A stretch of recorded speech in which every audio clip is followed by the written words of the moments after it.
안녕하세요. 클릭 세상 속으로 박성호입니다. 나만 인터넷에서 많은 관심을 받은 이야기를 쉽게 풀어서 전해드립니다. 얼마 전에 한 장의 광고 사진이 사회관계망 서비스를 뜨겁게 달궜습니다. 승려들이 밝은 표정으로 손을 활짝 내민 해당 광고의 문구는 내 생에 가장 빛나는 선택, 출가입니다. 출가는 흔히 머리 깎고 산으로 들어간다는 말처럼 승려가 된다는 의미인데요. 마치 기업의 신입사원 공채 광고 같기도 한 이 광고는 한국 불교 최대 종파인 조계종이 내놓은 승려 모집 공고입니다. 조계종은 왜 공개 모집을 선택했을까요? 남한에서는 누구에게나 공정한 기회를 갖게 하기 위해서 대부분의 기업이나 단체의 경우 공개 채용을 원칙으로 합니다. 그래서 흔히 볼 수 있는 게 채용 공고인데요. 하지만 종교계에서, 특히 조계종에서 이렇게 광고를 낸 건 처음 있는 일입니다. 출가자 공개 모집이라는 이 생경한 광고는 사회관계망 서비스에서 공유되며 엄청난 화제를 모았습니다.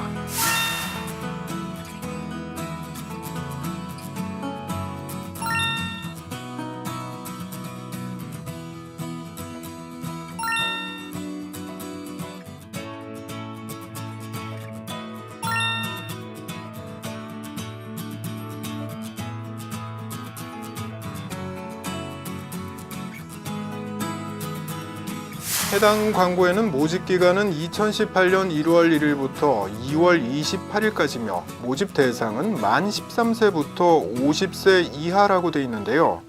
특별히 요구하는 자격은 없습니다. 그러니까 원하는 사람은 누구나 응시할 수 있는 거죠. 여기에 출가 희망자들의 관심을 끌만한 다양한 혜택도 내놨습니다. 출가 후에 필요한 주거나 의료, 교육과 함께 국민연금, 건강보험 등도 제공한다는 거고요. 그 밖에도 20세 이상의 청년 출가자에게는 대학 등록금을 면제해주는 조건을 내걸기도 했습니다. 2015년 개신교의 1위를 내주기 전까지 국민 5명 중에 1명이 신자일 정도로 남한에서 불교는 번성했습니다. 조계종은 그 중심에 있던 가장 큰 종파였는데요. 화려한 명성의 조계종이 이처럼 파격적인 조건까지 내걸고 공개 모집을 선택한 이유는 뭘까요? 관계자에 따르면 해마다 출가자가 감소하는 게 가장 큰 이유라고 합니다. 물론 출가자가 줄어드는 건 어제 오늘의 일은 아닙니다. 2007년 336명이었던 출가자는 2017년 151명으로 줄었습니다. 10년 새 55%나 급감한 거죠. 1990년대만 해도 평균 500명 선을 유지하던 출가자가 2000년대 이후 지속적으로 줄어서 2016년 200명 선이 깨졌고 이러다가 100명 선도 무너지는 것 아니냐는 우려까지 나오고 있습니다. 게다가 약 20년 뒤에는 전체 승려 수가 절반으로 줄어들 것으로 예상될 만큼 전체 승려의 3분의 1가량이 60세 이상인 고령화도 문제입니다. 이런 위기감이 광고 모집이라는 승부수를 띄우게 한 거죠. 하지만 조계종 내부에서는 광고를 두고 찬반 논란이 거셌다고 합니다. 수행자를 어떻게 일반 직장인처럼 모집할 수 있느냐는 반발이 적지 않았다는 거죠. 해당 광고를 접한 일부 시민들도 비슷한 우려를 표했습니다.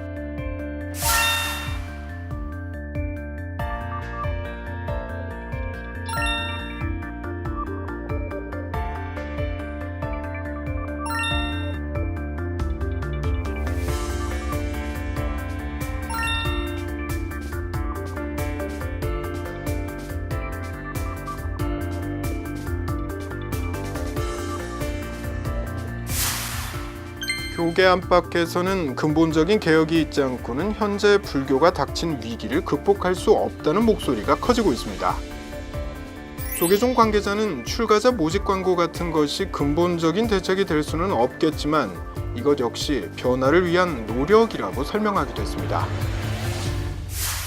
인구 감소와 사회 전반의 탈종교 분위기로 성직자가 줄어드는 거, 이건 이미 세계적인 현상입니다. 남한에서도 불교, 개신교, 천주교 할 것 없이 모두 감소하고 있죠. 그래서일까요?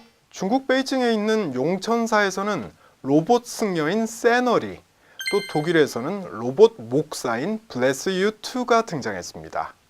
하지만 로봇이 아무리 똑똑해진다고 해도 인간 성직자를 대체할 수 있을지는 의문인데요. 승려 부족이라는 난관에 부딪힌 조계종의 공개 구인, 이 새로운 시도는 효과를 거둘 수 있을까요?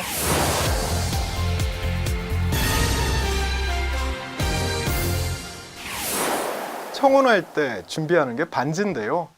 요즘에는 결혼 반지 대신에 영원히 지워지지 않는 문신 반지를 하는 사람이 늘어나는가 하면 보일 듯 말 듯 발목이나 손에다가 작은 문신을 한 젊은 사람들을 어렵지 않게 볼 수 있습니다. 이뿐만이 아닙니다. 나이가 드니까 눈썹 숱이 줄어들어서 인상이 약해 보인다 라면서 속상해하시는 부모님께 이른바 효도 문신을 선물했다는 사회관계망 서비스의 글도 눈에 띄게 많아졌는데요. 젊은이들부터 부모님들에게까지 대중화된 나만의 문신 문화에 대해서 짚어봅니다. 사실 예전에는 문신이라고 하면 대뜸 범죄부터 떠올리던 시절이 있었습니다. 조직폭력배들이 온몸을 뒤덮는 문신을 해서 사람들을 위협하는 용도로 많이 사용했기 때문인데요. 불량배들의 전유물처럼 여겨지던 문신이 확 달라진 이유는 무엇일까요? 전문가들은 국내외 연예인들의 문신이 화제를 모으며 뉴스에 자주 등장함에 따라 문신에 대한 부정적인 선입견이 줄어들고 개성을 표현하는 하나의 도구로 인식되기 시작했다고 해석합니다. 사회관계망 서비스만 보더라도 문신에 대한 인식이 얼마나 달라졌는지 짐작할 수 있는데요. 인스타그램에 문신이라는 단어를 입력하면 관련 게시물이 52만 개나 뜹니다. 또 문신의 영어 표현이죠. 타투라고 치면 123만 개에 이르는 관련 글이 보일 정도로 사람들의 관심은 뜨겁습니다.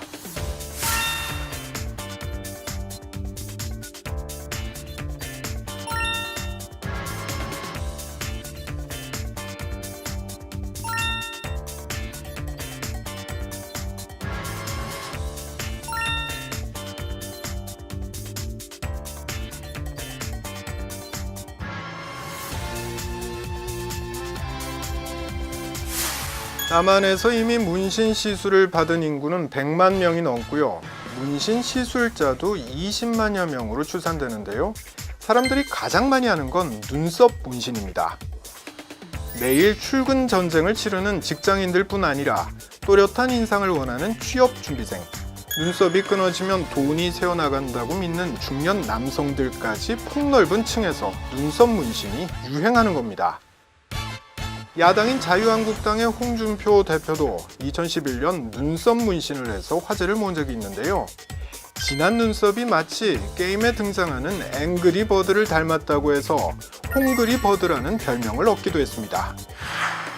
눈썹 문신부터 인생의 좌우명이나 기념일에 대한 문구, 반지나 팔찌 대용으로 문신이 대중화되고 있지만 1992년 대법원은 비의료인의 문신 시술을 불법으로 규정했습니다. 문신을 의료 행위로 규정하는 이유는 바늘로 피부를 뚫는 거라서 감염 위험이 크기 때문이라는데요. 하지만 문신협회 측에선 문신 시술을 불법화하는 게 오히려 비위생적인 환경을 양성하고 있다며 반발합니다. 한국에선 합법적인 문신은 병원의 의사만 할 수 있습니다.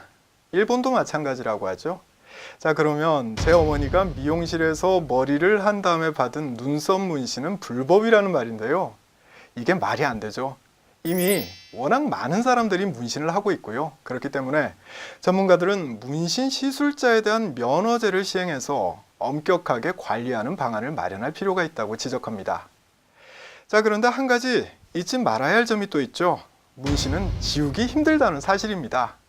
어릴 때 치기로 팔뚝에 새긴 문신 또는 남들이 한 게 예뻐 보여서 나도 하게 된 문신, 이런 거 나중에 생각이 바뀌면 정말 처치곤란입니다.